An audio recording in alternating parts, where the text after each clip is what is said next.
So great about where you live? And that's exactly what we want to show off to everybody when we show up in your hometown.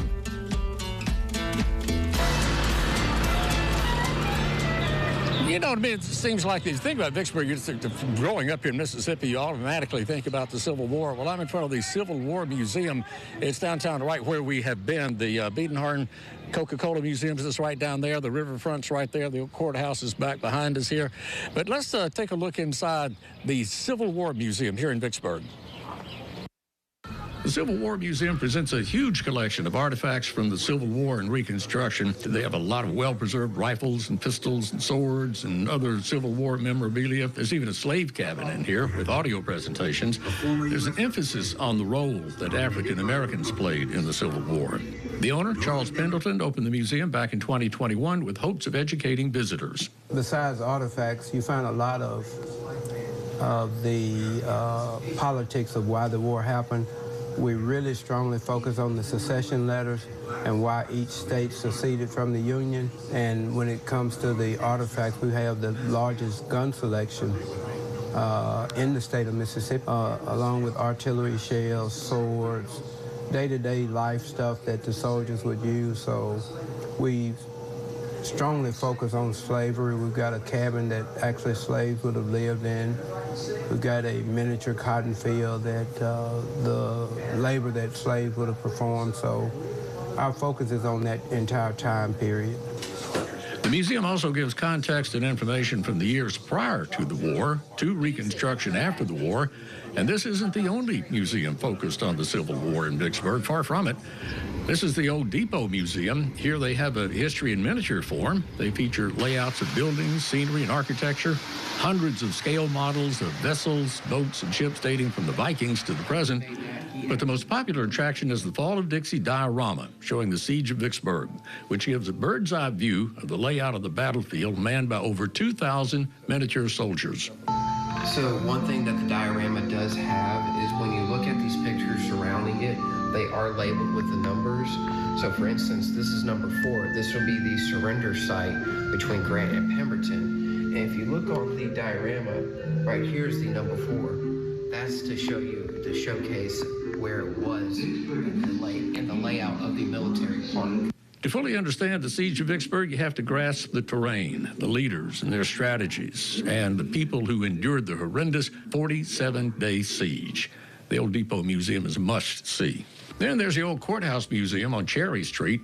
The old courthouse was originally built in 1858. The building served as the Warren County Courthouse until 1939 when the new courthouse was built.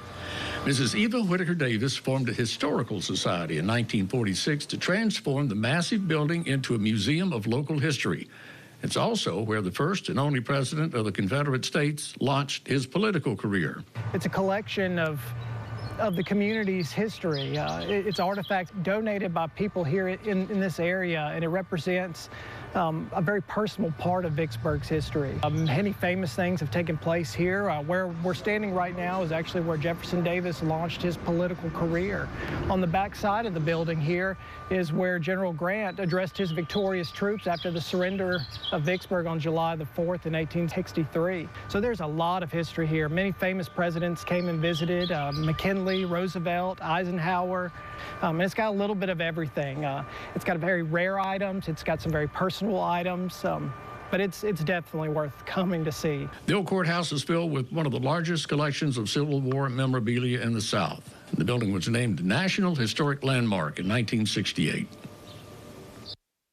And of course, one of the first things you see when you come into Vicksburg off the interstate onto Cherry, no, it's not Cherry, and Clay Street, there you go. The military park, of course, that's what Vicksburg is famous for. So you'll want to go to the military park first. And you can see all of that from up there where Ken South is. Let's go back to Ken South at 10 South.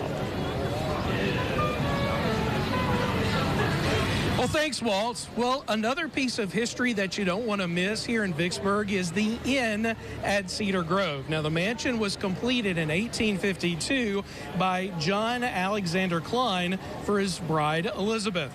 It's described as an Old South luxury. It's also a prominent choice for weddings. In 1863, during the siege of Vicksburg, the house was hit by cannon fire, but the home survived the attack with a few worn-torn scars that you can still see today.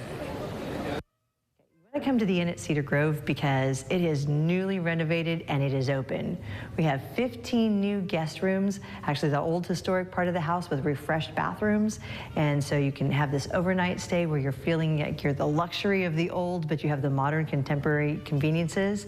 But this is a local hangout spot. Cedar Grove is Vicksburg's home. And so here on the weekends, we're having live music. Our bar is open. You can come and just hang out with some friends and make a memorable weekend of it. So we're famous for the cannonball in the wall. We actually have 3 different parts. We have a cannonball hole in the front door, we have a cannonball through the front floor of the parlor, and there's one still lodged in the wall. The great story behind that is Elizabeth Klein. She left during the siege. She actually had some insider information, and but her house wasn't spared. Maybe they were trying to miss it, I don't know. So far be it us when we did our renovations that we would ever take it out.